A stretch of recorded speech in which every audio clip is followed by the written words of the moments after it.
வானுயர்வின் மேன்மையெல்லாம் வானாதி வானங்கள் கொல்லக்கூடாதவரும் ஒரு சேரக்கூடாத ஒளிகளில் வாசம் பண்ணுகிறவருமாகிய பரிசுத்த ஜீவனுள்ள சேனைகளின் தேவனாகிய கர்த்தராம் இயேசு கிறிஸ்துவுக்கே உரியது, இயேசு ராஜாவுக்கே உரியது, யூத கோத்திரத்து சிங்கத்துக்கே உரியது. இன்னைக்கு இயேசு கிறிஸ்துவோட பிறப்பை பற்றி தான் மேக்சிமமாக பார்க்க போகிறோம்.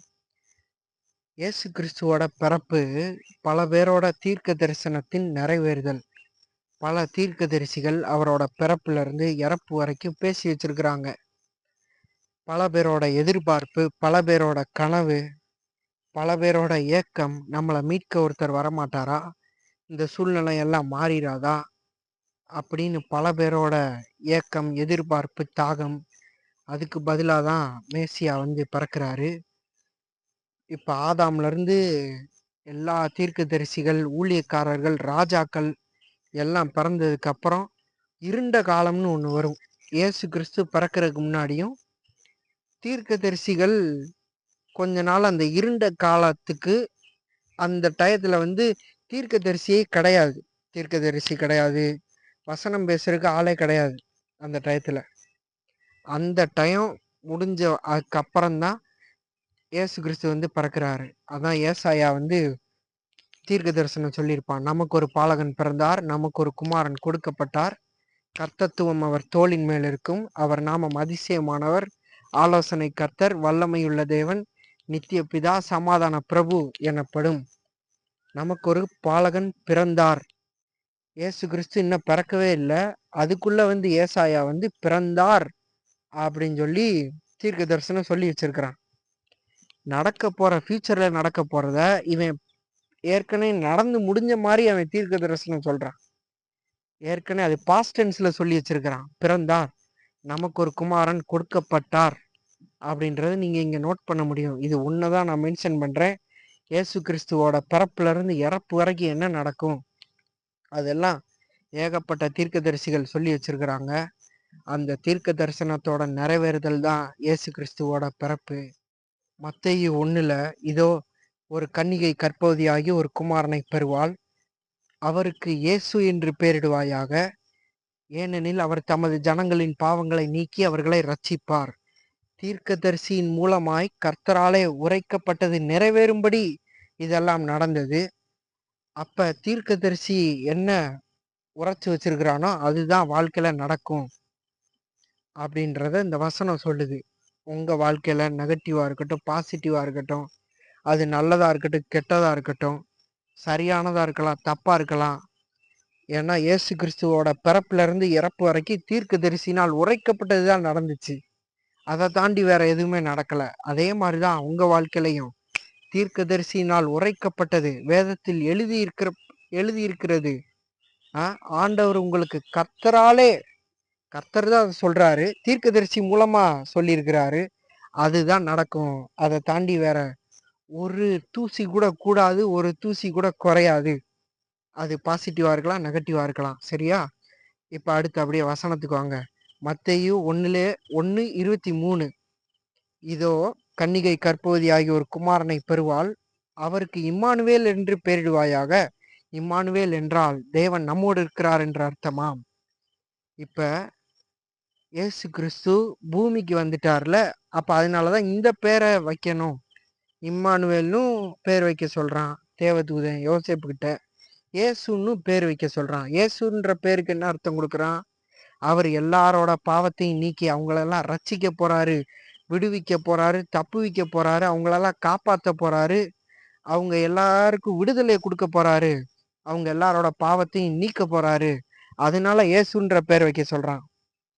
அடுத்து இம்மானுவேல்ன்ற பேருக்கு என்ன அர்த்தம்னா, கடவுள் இருக்கிற இடத்துல இல்ல, அவர் மனுஷன் இருக்கிற இடத்துல இருக்கிறாரு, நம்மளோட இருக்கிறாரு, நம்ம கூட அவர் தங்கி இருக்கிறாரு, நம்ம இருக்கிற இடத்துக்கு அவர் வந்துட்டாரு அப்படின்ற அர்த்தத்தை அந்த பேரு குறிக்குது. அதனால அந்த பேரையும் அவன் வைக்க சொல்றான். தேவதூதன் யோசேப்பு கிட்ட பேசுறான், மரியாளோட ஹஸ்பண்ட். அடுத்து நீங்க பாத்தீங்கன்னா லூக்கால 2 பாத்தீங்கன்னா, லூக்கா 2:10-12 பாத்தீங்கன்னா, இதோ எல்லா ஜனத்துக்கும் மிகுந்த சந்தோஷத்தை உண்டாக்குகிற நற்செய்தி உங்களுக்கு அறிவிக்கிறேன். இன்று கர்த்தராகிய கிறிஸ்து என்னும் இரட்சகர், கிறிஸ்து என்னும் இயேசு இரட்சகர் நமக்கு தாவீதின் ஊரிலே பிறந்திருக்கிறார். பிள்ளையை துணியிலே சுற்றி முன்னணியிலே கிடத்திருக்கிற காண்பீர்கள், இதுவே அடையாளம் அப்படின்னு தேவதூதன் சொல்றான். அங்க இது பிள்ளைய இப்படி படுக்க வச்சிருப்பாங்க துணியில சுத்தி, இதுதான் அடையாளம். இது எல்லா ஜனத்துக்கும் நற்செய்தி, எல்லா ஜனத்துக்கும் மிகுந்த சந்தோஷத்தை கொடுக்குற நற்செய்தியா அவன் அதை மென்ஷன் பண்றான். இப்ப கன்னிகைக்கு பிறப்பாரு அப்படின்னு சொல்லி தேவதூதன் சொல்லும் போது இது எப்படிப்பா நடக்கும் அப்படின்னு மரியாள் கேள்வி கேட்கிறா. கேள்வி கேட்கும் போதுதான் அதுக்கு அவன் பதில் சொல்றான். லூக்கா 1:35 நீ நினைக்கிற மாதிரி இல்லப்பா, புருஷன் எல்லாம் தேவை கிடையாது, புருஷன் எனக்கு இல்லையே அப்படின்னு நீ சொல்லாத. புருஷன் தேவை கிடையாது. இதுக்கு உன்னதமானவருடைய பரிசுத்த ஆவி உன்மேல் வரும், உன்னதமானவருடைய பலம் உன்மேல் நிழலிடும். ஆகையால் உன்னிடத்தில் பிறக்கும் பரிசுத்தம் உள்ளது தேவனுடைய குமாரன் என்று எண்ணப்படும். பரிசுத்த ஆவியானவர் உன் மேல நிழலிடுவாரு. அது மூலமா நீ கற்பம் தரிச்சு, அது மூலமா இந்த பிள்ளைய நீ கருத்தரிச்சு பெத்தெடுப்ப அப்படின்னு மரியாள் கிட்ட தேவதூதன் சொல்றான். அப்ப புருஷன் இல்லையேன்ற பஞ்சாயத்துக்கெல்லாம் நீ போக வேண்டாமா. புருஷன் இல்லாமலே நீ இது பரிசுத்தமா பெத்தெடுக்க போற. ஒரு ஆணும் பெண்ணும் சேர்ந்தாதானே நான் பிள்ளை பெக்க முடியும் அப்படின்ற என்கொயரி அவ வைக்கிறா. அதெல்லாம் தேவை கிடையாது. இது மனுஷனுக்கு வர்றதுக்கு தான் அந்த ரூட்டு. வரப்போறது மனுஷன் இல்லை, மனுஷனை காப்பாற்ற வரப்போறாரு ஒரு ஆளு, மனுஷனை தப்புவிக்க வரப்போறாரு ஒரு ஆளு, மீட்கிறதுக்கு ஒருத்தர் வரப்போறாரு. அப்ப அவருக்கு இந்த ரூட்டெல்லாம் தேவைப்படாது அப்படின்னு தேவதூதன் சொல்றான். இயேசு கிறிஸ்து பிறப்பு பரிசுத்தமானது. ஏன்னா பரிசுத்த ஆவியானவர் நிழல் பட்டு தான் பிறக்கிறாரு. ஒரு ஆணும் பெண்ணும் சேர்ந்து பிறந்த சிஸ்டத்தின் மூலமா அவர் வரல. அவரு வேற மாதிரி வர்றாரு. ஏன்னா அவர் வெளி, தனி வெளி. அப்ப அவர் பரிசுத்த தேவன். அவர் எங்க இருந்தாலும் பரிசுத்தம் உள்ளவர் தான். அதனாலதான் அவர் மனுஷனுக்கும் மனுஷிக்கும் பிறக்காம பரிசுத்த ஆவியானவருக்கும் மனுஷிக்கும் அவர் பிறந்தாரு. அப்ப அதனால அவர் பரிசுத்தம் உள்ளவரா என்றென்றைக்கும் கருதப்படுறாரு. உலகத்துல பாத்தீங்கன்னா எல்லா மனுஷனும் ஒருத்தனை அழிச்சு நம்ம வாழணும் அப்படின்னு தானே எல்லா வேலையும் செய்வான். ஒருத்தனை அழிச்சு வாழணும், ஒருத்தனை கொலை பண்ணி வாழணும், நம்ம ஒருத்தனை கொள்ளையடிச்சு வாழணும், எல்லாம் மற்றவனை அழிச்சு தான் வாழ்ந்திருக்கிறதுக்கு வழி பார்ப்பான். ஆனா ராஜாதி ராஜா இயேசு கிறிஸ்து நம்மளெல்லாம் வாழ வைக்கிறதுக்கு என்னப்பா வழி அப்படின்னு கேட்குறாரு. அதுக்கு அவனுங்க சொல்றானுங்க, சார் எல்லாரையும் வாழ வைக்கணும்னா யாராவது ஒரு ஆள் அழியணும் சார். யாராவது ஒரு ஆள் அழிஞ்சாதான் ஒரு ஆள் வாழ்ந்திருக்க முடியுமாப்பா? ஆமா சார், ஆமா அப்படிதான், எல்லாமே அப்படிதான் போயிட்டு இருக்கு. அப்படியா? அப்ப சரி சரி தம்பி, ஒன்றும் பிரச்சனை இல்லை, என்னையவே அழிச்சிருவோம், என்னையவே அழிச்சு ஒட்டு மொத்த உலகத்தையே வாழ வச்சிருவோம் அப்படின்னு தன்னைத்தானே அழிக்கிறதற்காகவே பூமியில காலை பதிக்கிறாரு இயேசு கிறிஸ்து. நான் அழிஞ்சாலும் பரவாயில்ல, நான் செத்தாலும் பரவாயில்ல, என் இதய துடிப்பு நிறுத்தப்பட்டாலும் பரவாயில்ல. ஆமா, ரீஎன்ட்ரி கொடுக்கறதுக்கு எனக்கு தெரியும்.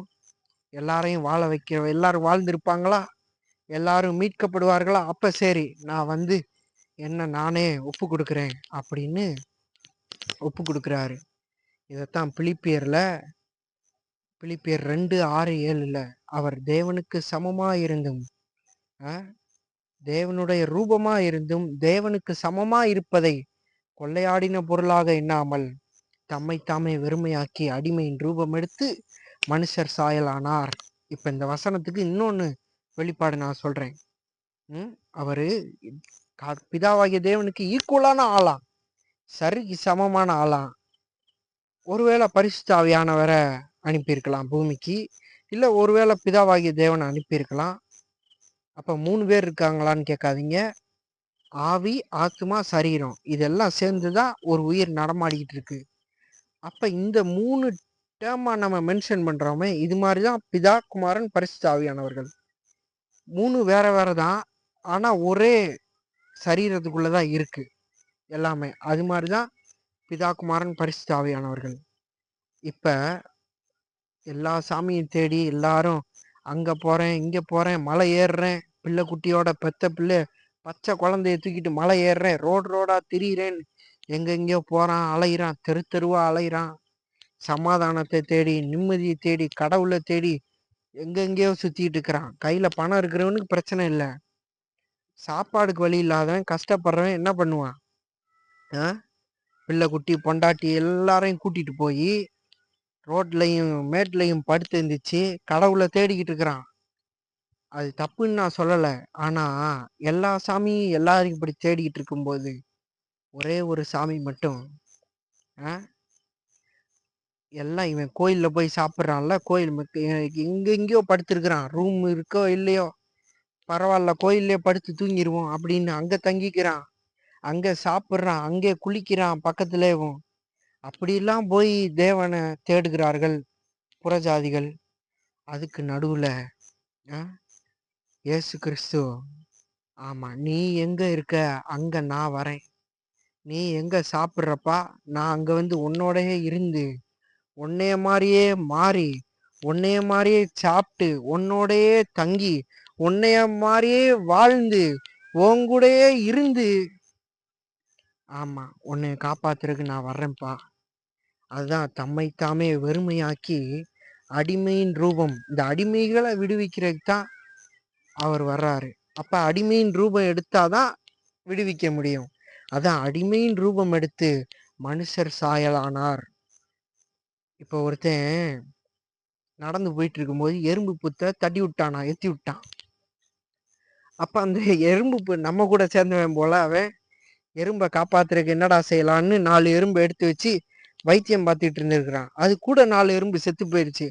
அடா பாவி பேலே, நீ பேசாம நீ சும்மா இருந்தாலே அதுவே நீ செய்யற பெரிய உதவிதான்டா அப்படின்னு எறும்புகள்லாம் யோசிச்சுட்டு இருக்கும்போது, ஆமா இவனுக்கு அப்ப எறும்புக்கு எப்படா நம்ம ஹெல்ப் பண்றது, கூட்டை வேற அடிச்சு விட்டோம், ஏகப்பட்ட பேருக்கு வேற வைத்தியம் பார்க்கணும், எத்தனை எறும்புகள் செத்துக்கிட்டு இருக்குன்னு தெரியலையே இவன் யோசிச்சுட்டு இருக்கும்போது பரிசுத்த ஆவியானவர் பேசுறாராம் அவன்கிட்ட. அவன் மிகப்பெரிய தேவ மனுஷன், பேர் எனக்கு சரியா தெரியல, நம்மள மாதிரி ஊழியக்காரன் தான் அவன். ஆமா பரிசுத்த ஆவியானவர் பேசுறாராம், நீ எறும்பை காப்பாத்தணும்னா எறும்புல ஒரு ஆளாவே மாறணும் பையா, எறும்புல ஒரு ஆளாவே மாறி எறும்புலயே எறும்போட எறும்பாவே தங்கி அன்னைக்கு நீ வைத்தியம் பார்க்க நினைச்சேன்னா பார்க்க முடியும், அதுக்கு அன்னைக்கு நீ உதவி பண்ண நினைச்சேன்னா அன்னைக்கு உதவி பண்ண முடியும், கோட்டை கட்ட முடியும், வைத்தியம் பார்க்க முடியும், சாப்பாடு கொடுக்க முடியும் எறும்புக்கு அப்படின்னு பரிசுத்த ஆவியானவர் சொன்னாராம்.